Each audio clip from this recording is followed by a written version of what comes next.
Assalamualaikum warahmatullahi wabarakatuh.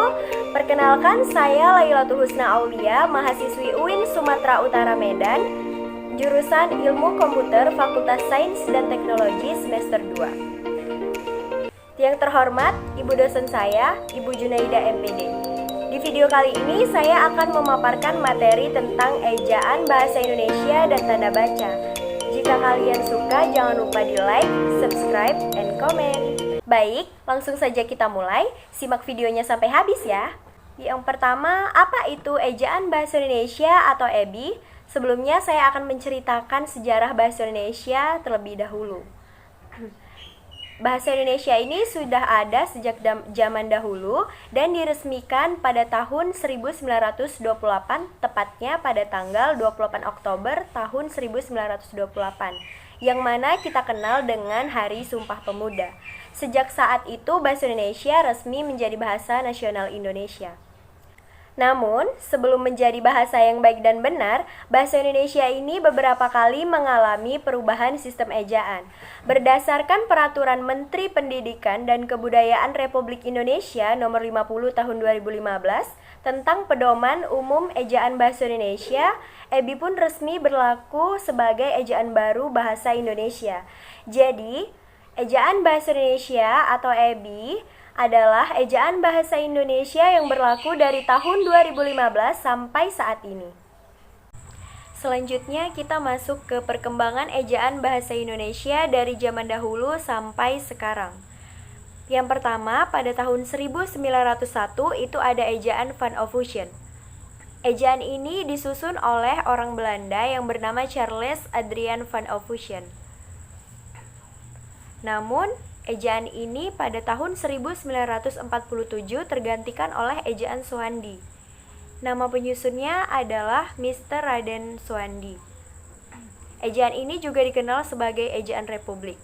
Alasan tergantikannya ejaan Van Ophusen oleh ejaan Suhandi karena pada saat itu bangsa Indonesia hanya ingin bahasa Indonesia dihasilkan oleh bangsa Indonesia sendiri, tidak ada campur tangan dari orang Belanda. Selanjutnya pada tahun 1959 itu ada ejaan Melindo. Seperti yang kita ketahui bahwa ejaan Melindo adalah singkatan dari Melayu Indonesia. Pada saat itu Indonesia dengan persekutuan tanah Melayu menyusun ejaan ini. Tapi sayang, ejaan ini gagal diresmikan karena ada ketegangan politik antara Indonesia dengan Malaysia. Selanjutnya pada tahun 1972 muncullah ejaan yang disempurnakan. Namun ejaan ini hanya berlaku sampai tahun 2015 dan digantikan dengan ejaan bahasa Indonesia. Nah, pada tahun 2015 inilah Permendikbud menetapkan EBI sebagai ejaan resmi sampai saat ini. Faktor yang melatar belakangi perubahan ejaan bahasa Indonesia ini adalah faktor ilmu pengetahuan, teknologi, dan sains. Nah, sekarang kalian sudah paham kan apa yang dimaksud dengan EBI? Selanjutnya kita beralih ke pengertian ejaan. Ada yang udah tahu apa pengertian ejaan? Baik, akan saya jelaskan. Ejaan itu adalah penggambaran bunyi bahasa dengan kaidah tulis-menulis yang distandarisasikan, bahwa yang dimaksud adalah penulisan huruf, penulisan kata, dan pemakaian tanda baca. Selanjutnya, dalam suatu bahasa sistem ejaan lazimnya memiliki 3 aspek. Yang pertama, aspek fonologis, yaitu yang menyangkut pelambangan fonem dengan huruf dan penyusunan abjad. Yang kedua, aspek morfemis, yang menyangkut pelambangan satuan-satuan morfemis. Yang ketiga, aspek sintaksis, yang menyangkut pelambangan ujaran dengan tanda baca. Selanjutnya, tanda baca. Tanda baca adalah berperan untuk menunjukkan struktur dan organisasi suatu tulisan, dan juga intonasi serta jeda yang diamati saat membaca. Yang pertama, tanda titik. Fungsinya, yang pertama, tanda titik dipakai pada akhir kalimat yang bukan pertanyaan atau seruan. Contoh, dia akan datang pada pertemuan itu, titik. Yang kedua, tanda titik dipakai di belakang angka atau huruf dalam suatu bagan, ikhtisar atau daftar. Contoh, A. Titik, latar belakang. Yang ketiga, tanda titik dipakai untuk memisahkan angka jam, menit, detik yang menunjukkan waktu. Contoh, pukul 22.00. Yang kedua, tanda koma. Berikut fungsi dari tanda koma. Yang pertama, tanda koma dipakai di antara unsur-unsur dalam suatu perincian atau pembilangan.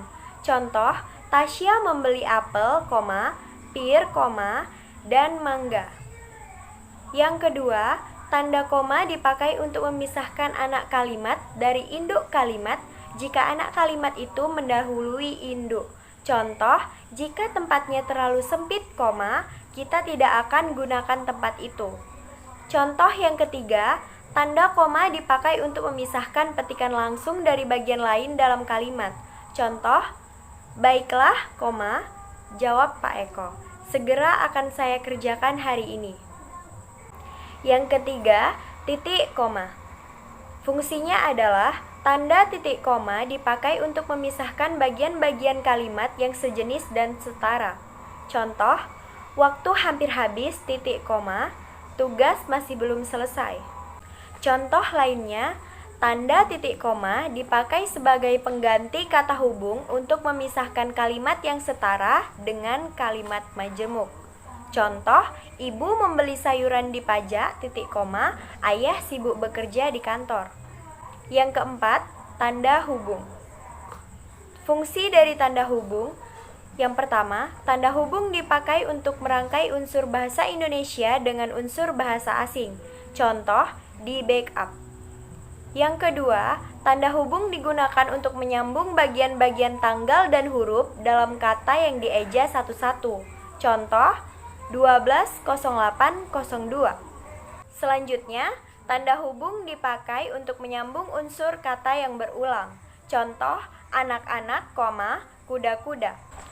Tanda baca penyingkat atau apostrof. Fungsinya, tanda penyingkat menunjukkan penghilangan bagian kata atau bagian angka tahun.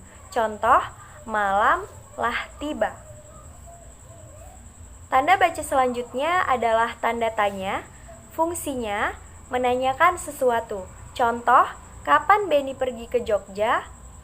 Contoh yang lain, tanda tanya bisa diletakkan di dalam tanda kurung untuk menyatakan bagian dari sebuah kalimat yang masih kurang dapat dibuktikan keabsahannya. Contoh, total dana yang dikorupsi sekitar 500 juta rupiah. Dalam kurung tanda tanya. Tanda baca seru. Fungsinya sebagai kalimat perintah. Contoh, kerjakan tugas ini sekarang juga. Contoh lainnya, menunjukkan ekspresi terkejut atau kaget. Contoh, astaga, apakah aku lupa mengirimkan kabar ke kamu? Tanda baca elipsis. Fungsinya, tanda elipsis ditulis dengan cara titik spasi, titik. Tanda ini dipakai dalam penulisan kalimat yang terputus-putus. Contoh, aku juga tidak habis pikir dengan kejadian itu.